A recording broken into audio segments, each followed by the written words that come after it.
What's going on, people? We are Tottenham TV. Manchester United 2, Tottenham 0. Another disaster class from Tottenham Hotspur.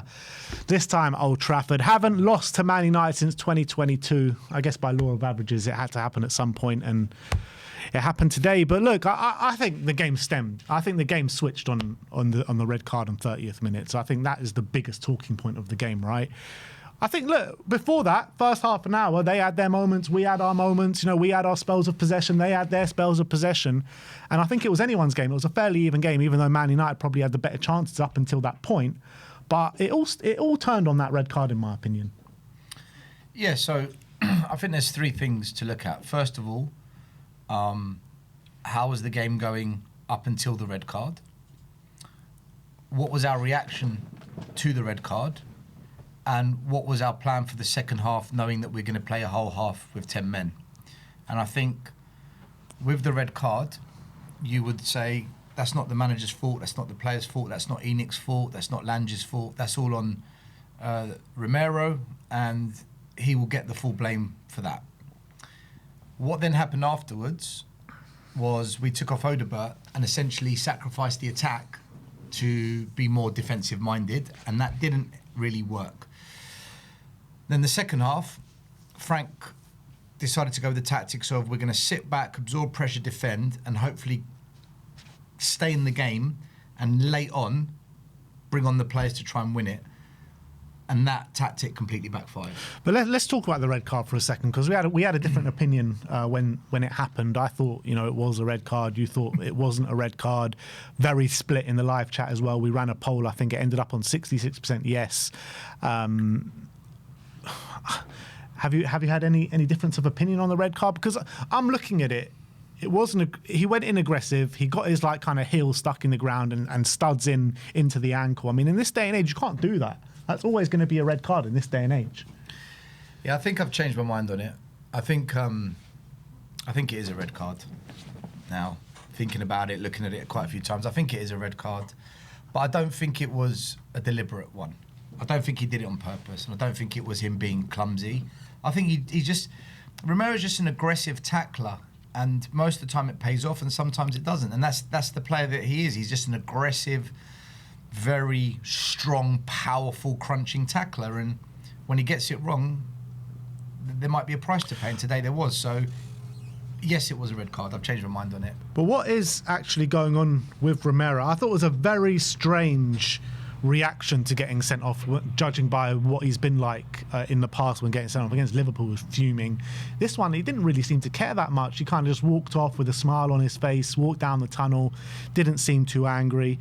In previous seasons, we've been saying, you know, Romero's doing really well, kind of towing that line to being over-aggressive and kind of cutting that out of his game. But now you look at it this season, 2 straight red cards, 10 yellow cards, compared to last season, 0 red cards and 3 yellow cards all season. So what is going on with Romero? Is he kind of creeping back into his old self?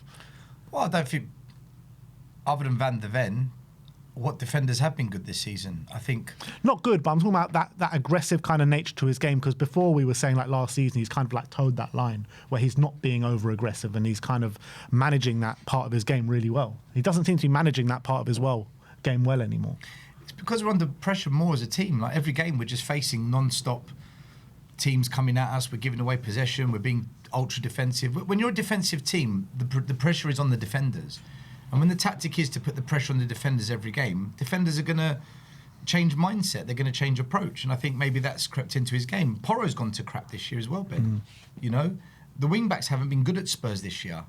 And it's no coincidence. It's because we've become this very defensive-minded team. Is that an excuse? No, it's not an excuse. But I think that's what's led to it. Look, it's clear to me Romero wants out. Okay, he doesn't want to be at Tottenham. And when you've got a player at Tottenham that doesn't want to be here, you've got to make a decision. Do I keep playing him to the day he's sold, or do I drop him now? The problem is, he's a captain, so you've got to strip him of the captaincy if you're going to do that. Has Frank got the cojones to do that? Frank said he's going to deal with it internally. Well, has he? Or is it just all more media PR spin? For me, this is nothing new. Bale wanted out, Modric wanted out, Kane wanted out, Berbatov wanted out, now Romero wants out.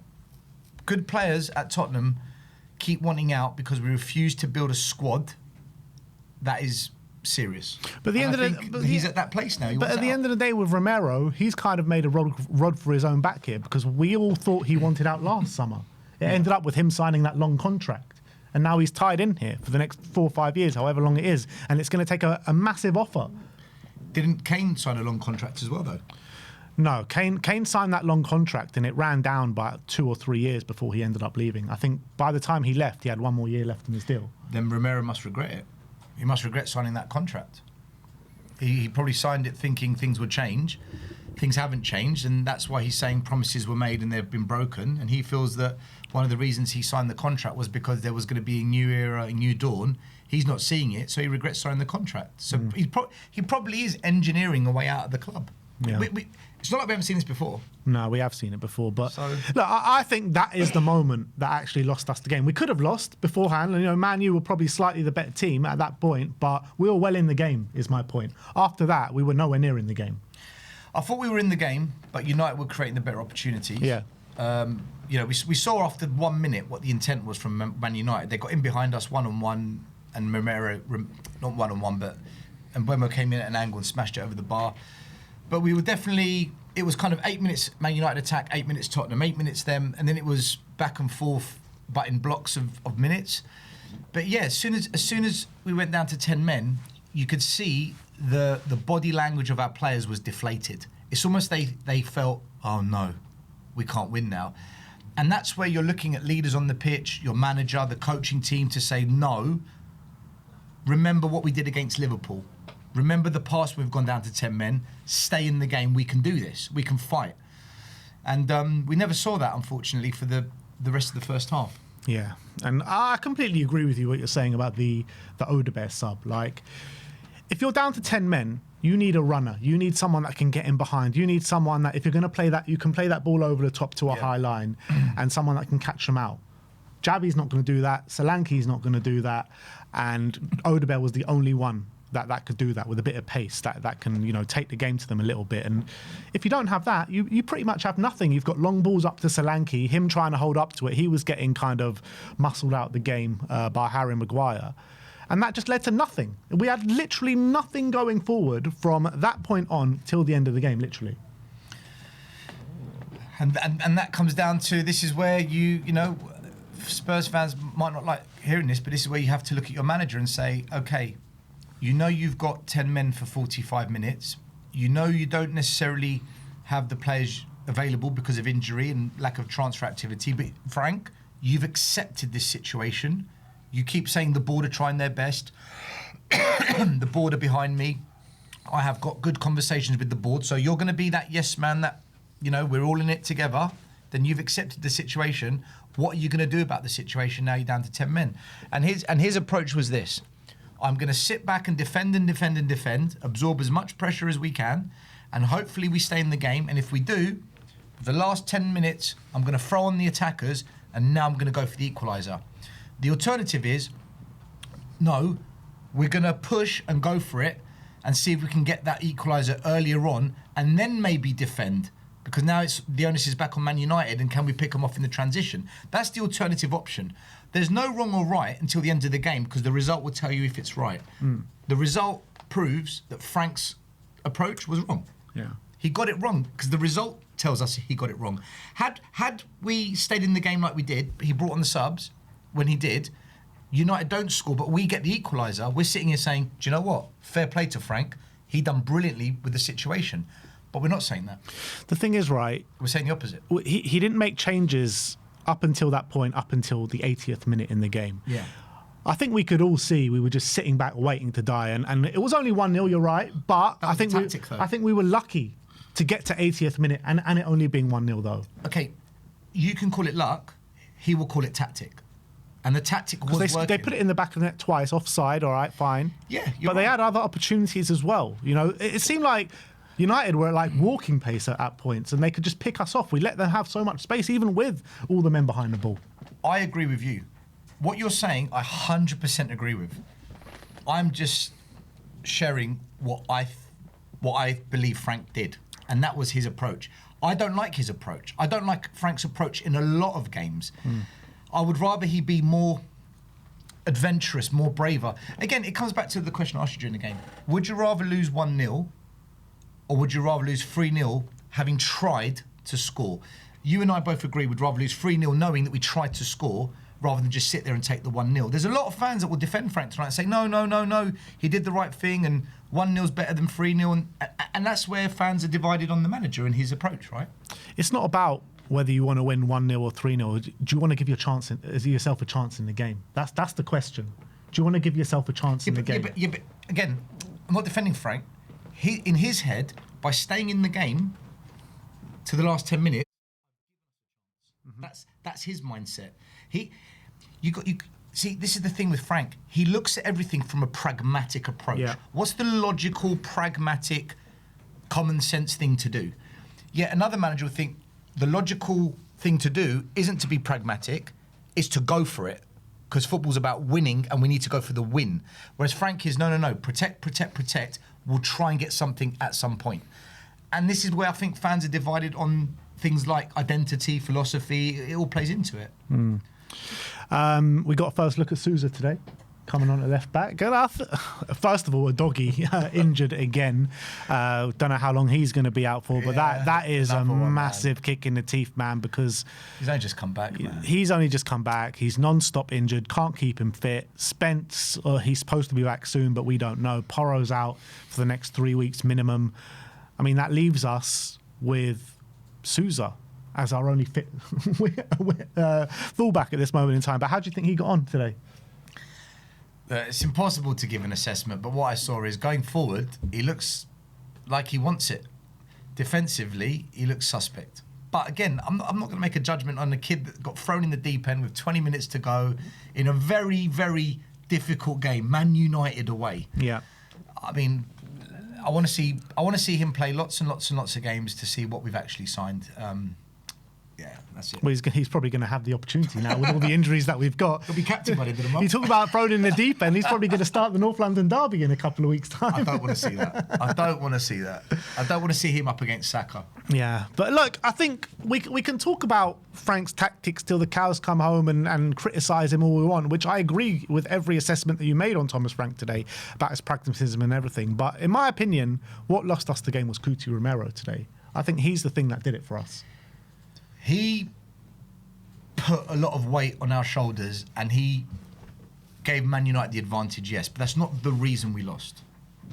That's not the reason, because you've still got 60 minutes of football to play, 70 minutes It's true, but you've got a massive disadvantage at 11v10. Yeah, but if every top manager in the world said, right, I'm down to 10 men, we've lost, you'd never have a top manager. Top managers find solutions in difficult times. And you know, again, why is it against Liverpool, we're down to 10 men, we're going for it? Down to 9 men, we're going for it. And we scored. We scored doing that. Yeah. So this is what I don't get with Frank. He's such an odd person. You've proven, Frank, that when you're in a difficult situation, down to 10, down to 9, if I just attack, I can get something. But you've done the opposite today and you've got absolutely nothing out of it. Yeah, but it doesn't make sense. Why would you do that? Yeah, that's fine. And I agree. And I don't think Frank managed the game well when we had 10 men. But the reality was 11v11, half an hour in, we were well in the game. And what's thrown everything off is the Romero sending off. Yes, I agree it's thrown everything off. That I agree with. It changed the course of the game. I don't doubt it. But I can't sit here and say that with 65 minutes to go, that's it, game over, because of that. You might as well just give up. Never think of any top sportsman, any top sports. When something goes wrong for them, do they give up and say, "Oh well, that's happened. I've still got a day's worth of sport. I'm not going to bother"? Or do they say, "Right, I've got to rise here and find a solution"? 100%. And we didn't rise today. Ben, had we have tried and lost, I think this conversation is different. It's the fact we didn't even try. Don't you think that's the problem? It's the fact that we surrendered the game and just said, right, we'll just sit back and hope for the best rather than... I think both things are massively the problem, because I think we were set up okay. 11v11, we were well in the game, like I said. Then, once the game state changes and once the sending off happens, we didn't do enough to kind of compete in the game, essentially. We didn't compete. For the rest of the next hour, we did not compete. All right, so here's a question. Did we not compete because we're down to 10 men, or did we not compete because of Frank's tactics? Tactics, in my opinion, yeah. So then Romero isn't the reason we lost.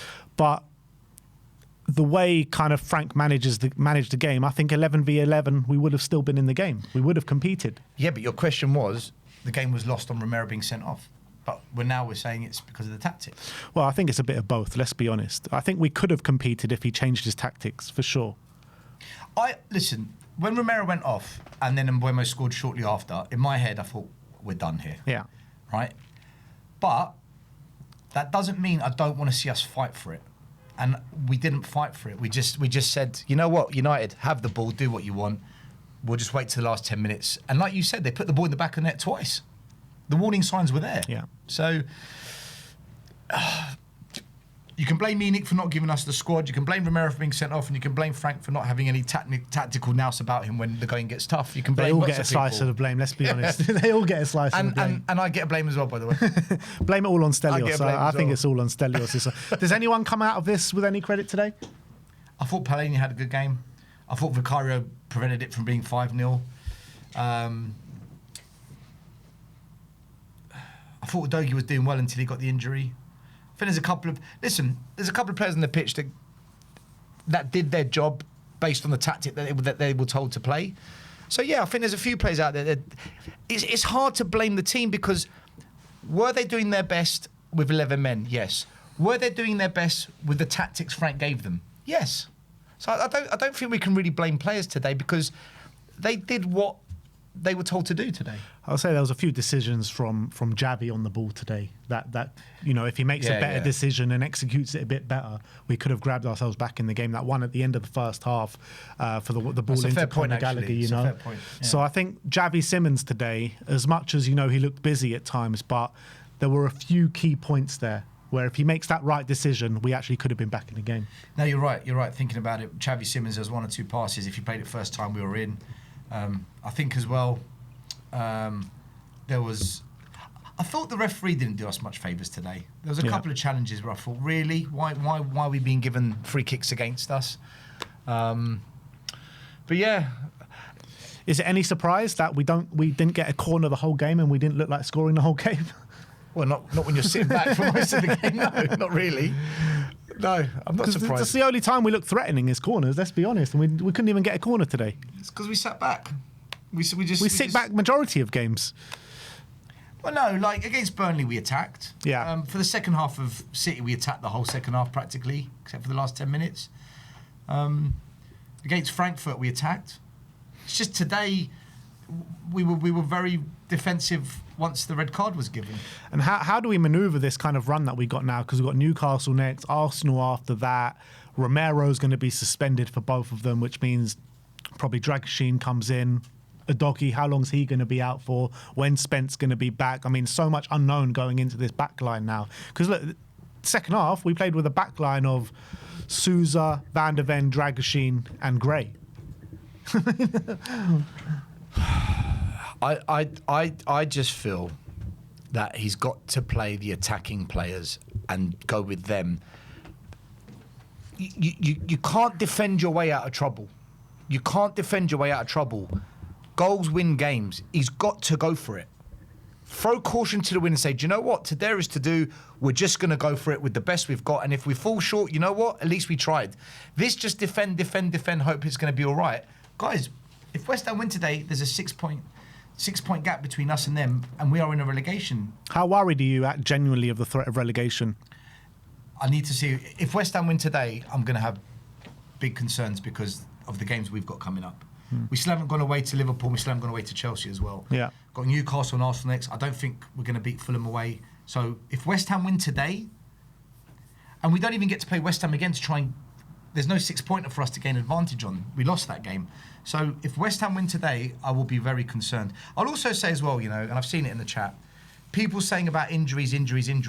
I've got no problem, fans saying, give it a rest, Stel, injuries. I've got no problem with that. As long as you apologise for calling out Ange when he had injuries. If fans are happy to not blame Ange, to not blame Frank, cool.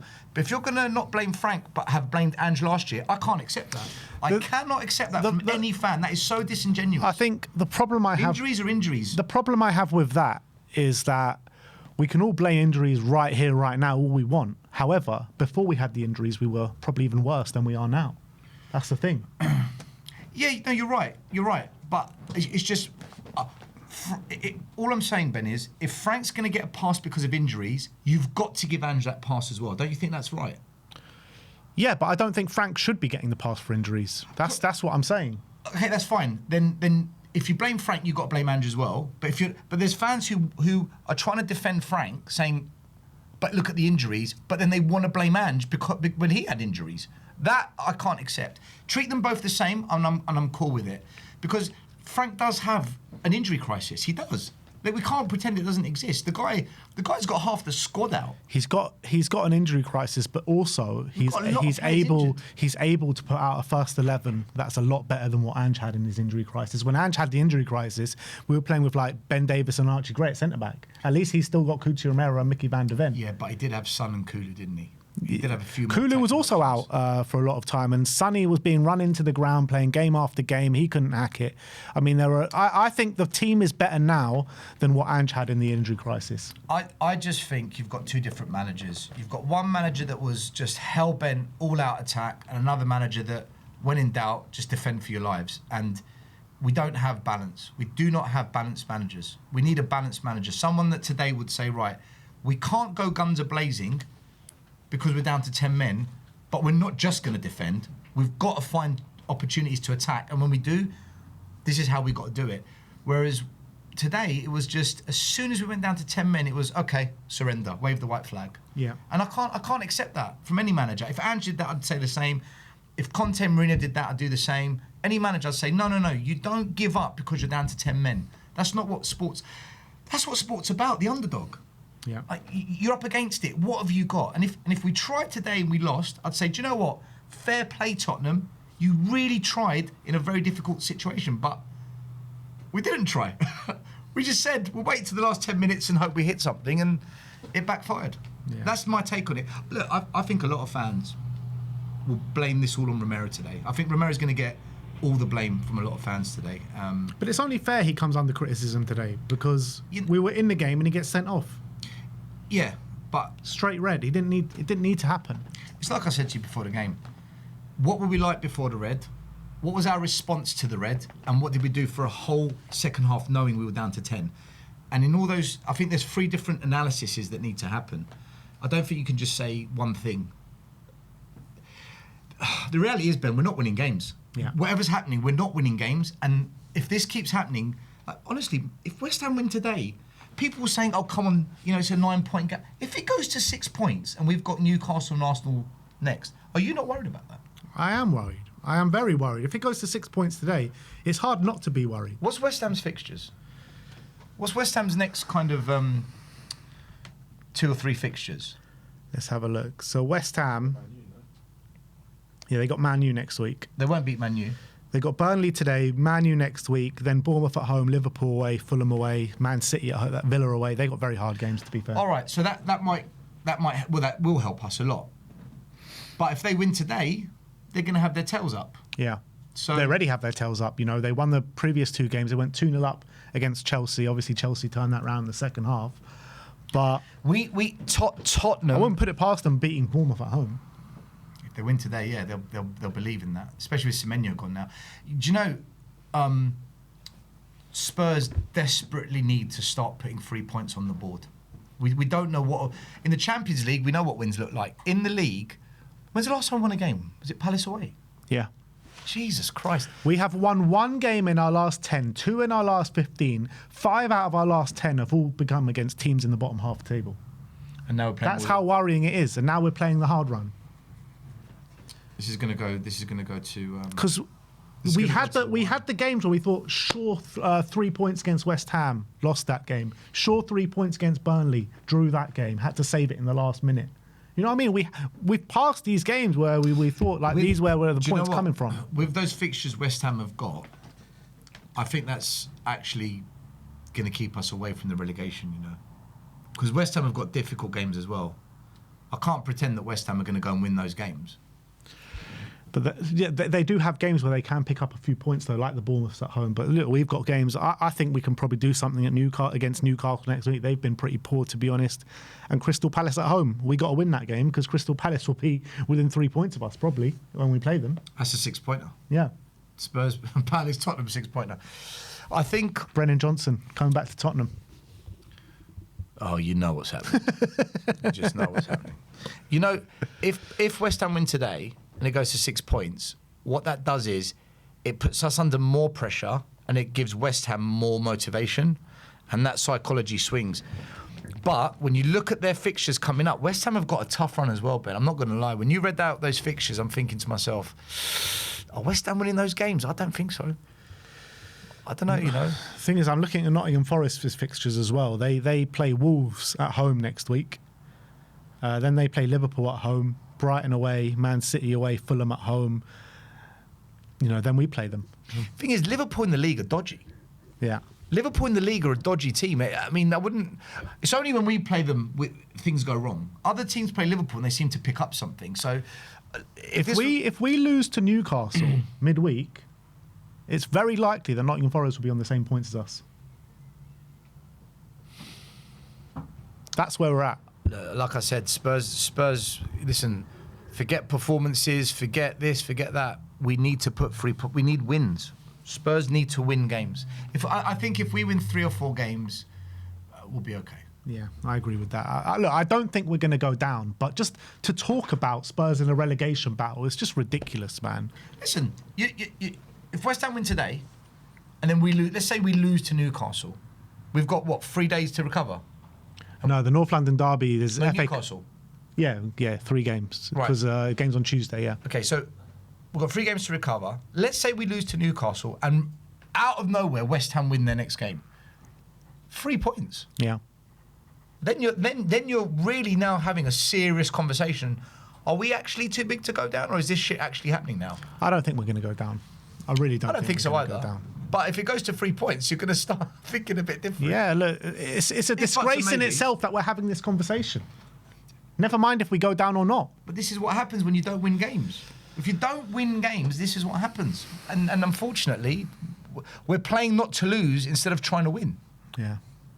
I don't know, Ben. Do you know what, mate? I don't know. Just when you think maybe something's happening, bang, reality kicks in again, and you're just sitting there thinking, "Oh man, again."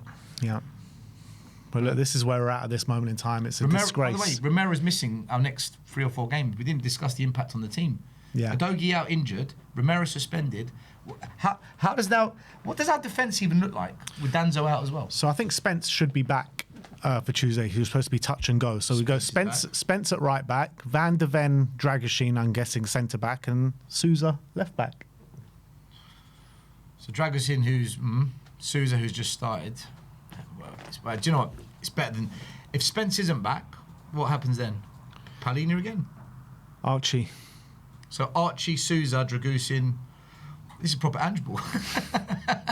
Sounds like an The thing is, we're Ange ball players without Ange ball attack. You know what I mean? So yeah, it's a recipe for disaster. But look, let's move on. Thank you, everyone. That is our instant match reaction. Manchester United 2, Tottenham 0, and now.